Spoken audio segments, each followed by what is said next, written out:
हरे कृष्णा। आज हम एक बहुत ही गहरे विषय पर बात करने वाले हैं, जो कि हमारे जीवन की हर उलझन को सुलझाने की कुंजी हो सकता है। सबसे पहले आइए हम श्रीमद् भगवद गीता के एक महत्वपूर्ण श्लोक पर विचार करते हैं। भगवद गीता के 18वें अध्याय के 66 श्लोक में भगवान अर्जुन से कहते हैं, सर्वधर्मान परित्यज्य माम एकम शरणम व्रज, अहम त्वाम सर्व पापेभ्यो मोक्षयिष्यामि मा शुचः। इसका अर्थ है, समस्त धर्मों का परित्याग करके तुम एक मेरी शरण में आ जाओ, मैं तुम्हें समस्त पापों से मुक्त कर दूंगा, तुम शोक मत करो। यह श्लोक शरणागति की शक्ति को दर्शाता है, जिसे हम पूर्ण समर्पण भी कह सकते हैं। लेकिन ये शरणागति है क्या और हमारे जीवन में इसका क्या महत्व है? आइए आज इसी विषय पर हम गहराई से चर्चा करेंगे। तो पहली चीज, शरणागति क्या है और इतनी ये क्यों जरूरी है?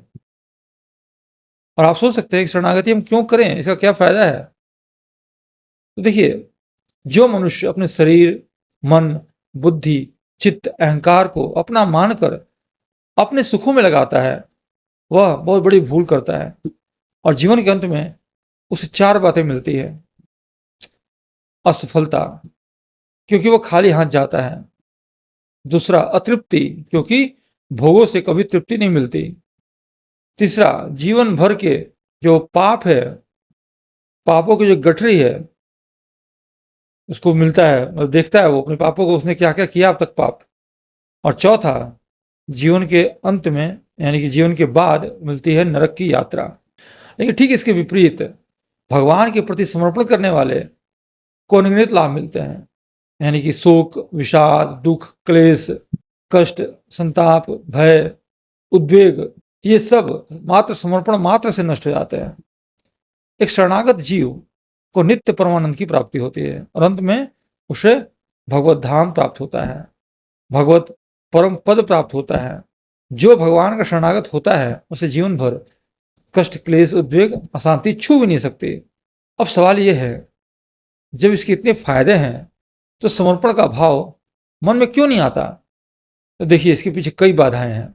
सबसे पहली बाधा है सत्संग का न मिलना, यानी कि भगवत कथा, भगवत चर्चा का न मिलना, भगवान की महिमा को ठीक से न सुनना। जब तक हम भगवान के नाम, यश का गुणगान नहीं सुनते, तब तक शरणागति का भाव पैदा नहीं होता।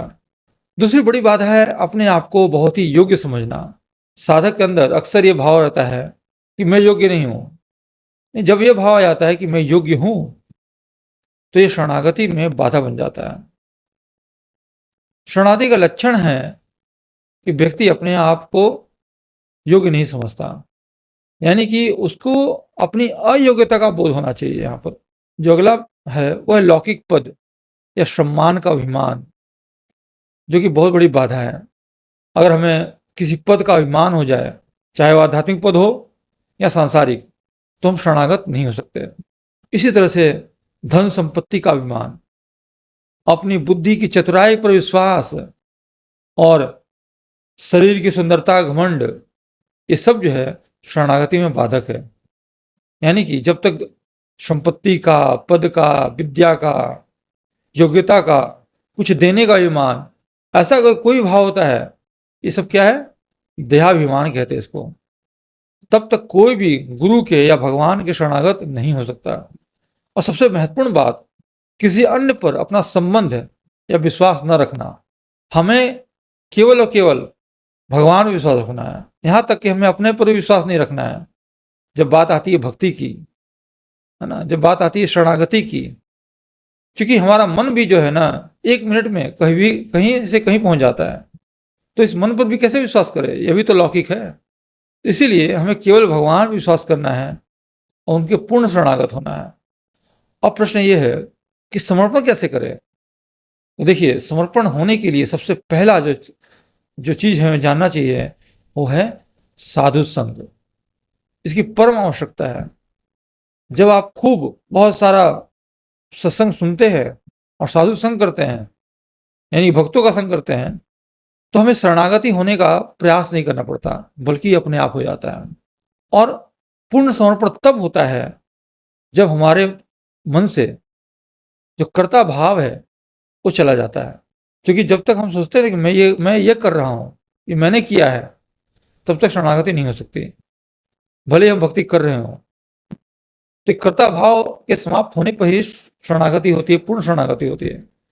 हमें यह भाव रखना है, हे प्रभु, जो भी शरीर, मन, बुद्धि, सब कुछ आपको समर्पित है। यानी कि मनसा वाचा कर्मणा, तन, वाणी और मन से, बिना किसी कामना के, निष्काम भाव से, प्रभु मैं आपका हूं और आप मेरे हैं। इसे कहते हैं पूर्ण शरणागति।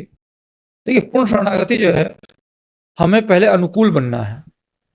यानी कि जो भी है पाप आचरण का त्याग करना है, क्योंकि देखिए भगवान के जो शरणागत होते हैं उनके द्वारा पाप नहीं होता। तो भूल से भी हम पाप से बचें। जो 4 नियम बताए हैं प्रभुपाद ने, मांसाहार न करना, नशा न करना, जुआ न खेलना, अपर स्त्री अपर पुरुष संबंध न बनाना किसी भी प्रकार का, मुख्यतः ये जो है इससे हमें बच के रहना है। इसी में जो है हमारा जो पाप हो जाता है हमसे। यहाँ तक कि पाप केवल ऐसा नहीं है कि आज तो सोशल मीडिया पे भी, मोबाइल पे भी अगर हम कुछ देखते हैं तो कहीं न कहीं हम पाप कर रहे होते हैं। वैसे तो पाप जो भी होता है मन से तो होता है ना, मनसा वाचा कर्मणा, है ना? तो हमें तीनों को सँभाल कर चलना है, देखते हुए, मन से, वचन वाणी से और तन यानी कि शरीर से। तो इस तरह से हम पाप से बच सकते हैं। फिर जो भी है प्रतिकूल विषय जो मैंने बताया मैंने आपको, उसका त्याग करना और जो अनुकूल है उसको स्वीकार करना। जैसे कि हमें सुबह-सुबह उठकर भगवान का जपा करना, भक्तों का संग करना, सत्संग सुनना, तो ये जो चीज़ें हैं ये अनुकूल हैं, इसको हमें एक्सेप्ट करना है। फिर एकमात्र भगवान पर दृढ़ विश्वास रखना, जो कुछ होगा सब प्रभु से होगा। फिर हमें किसी और का सहारा नहीं लेना है, भगवान ही हमारे गति, आश्रय, ध्येय और लक्ष्य है, ऐसा विश्वास रखना। जो भी कुछ हमें सोचते हैं, बोलते हैं, करते हैं, वो सब भगवान के लिए करना है। और कोई भी कार्य करते हुए अपना पुरुषार्थ न माने, अपना में जो कर्तापन का भाव है वो ना आने पाए।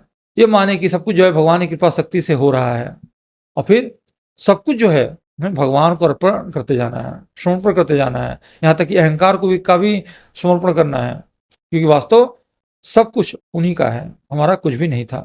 तो अब प्रश्न उठता है कि कैसे जाने हम कि हम सही रास्ते पे हैं, हम शरणागत हो रहे हैं? तो देखिए इसके मुख्य जो हैं 4 लक्षण बताए गए हैं। पहला, हमें भगवान के नाम, रूप, लीला, गुण, धाम और उनके परिकर, उसमें ही रहना है हमें। हमारे मन को उसमें ही इन्वॉल्व रखना है, उसमें डुबाए रखना है।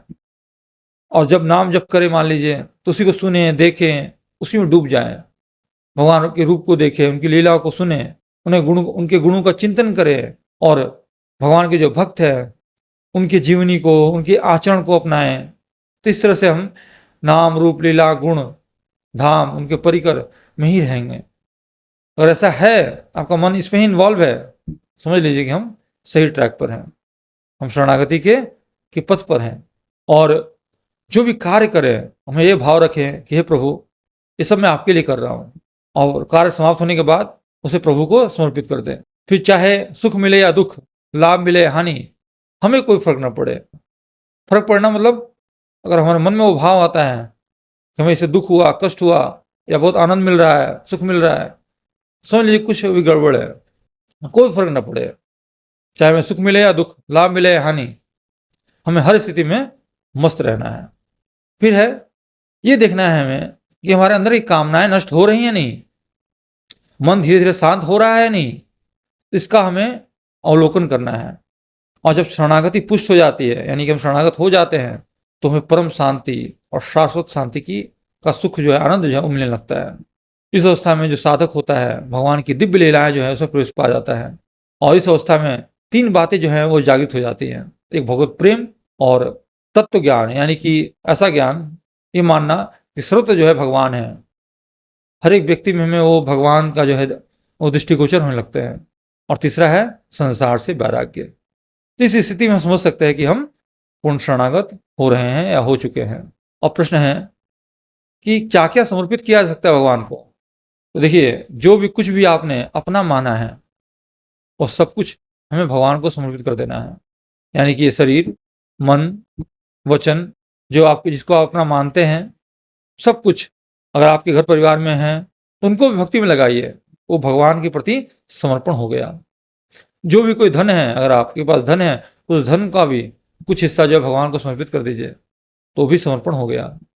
यानी कि हमें जब हम ऐसा करेंगे तो हम निर्भय हो जाएँगे और हमें भी जो वस्तु है ना, वो कई गुना बढ़कर हमें मिलेगी। जैसे बैंक में क्या होता है, जब धन होता है, जब जमा करते हैं, तो हमें बढ़कर मिलता है। यानी कि जो सूद है उसका ब्याज जो है, उसमें चढ़ जाता है, तो वो ज़्यादा हमें मिलता है फिर। उसी प्रकार अगर आप इस अपने शरीर को भगवान को समर्पित करेंगे, तो भगवान क्या करेंगे? हमें जो चिदानंद शरीर जो है, जो पार्षद शरीर है, वो हमें देंगे इस जीवन के बाद।